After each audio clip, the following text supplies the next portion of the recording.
How specifically, any ideas would you have to balance the state budget?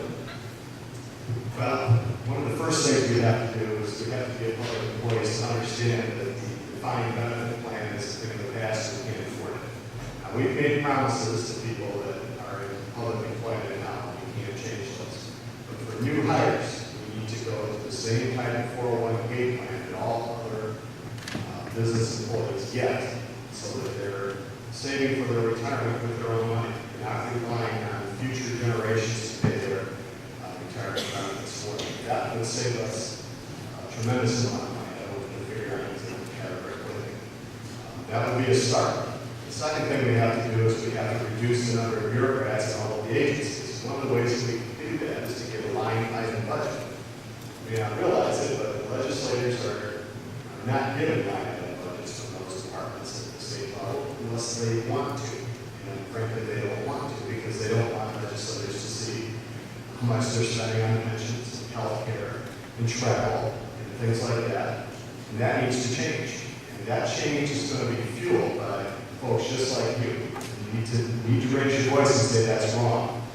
We need to change our constitution and make sure that all departments have to provide a line item budget so we can see where they're spending money. That's a transparency issue. It's only right. I would work for that as a legislator. Kim, if you want to go ahead and have people raise their hands if you have a question, should come to you with a microphone. Any specific ideas on reducing the unemployment rate here in the state of Michigan? Well, the government's not going to reduce the unemployment rate unless they change the way they count people and their unemployment claims. Those kinds of changes come from private industry. The only way we're going to spur private industry and investment and job creation is to reduce the burden on people who are operating businesses. When they look at the state of Michigan as a potential site to locate a factory, they consult many different sources and they find out that we're 48th in the nation in terms of tax rate. We have a very high workers' compensation rate and so on. And as a result, they want to locate someplace else.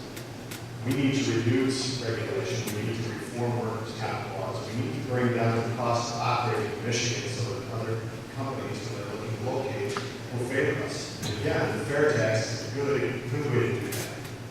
Yep.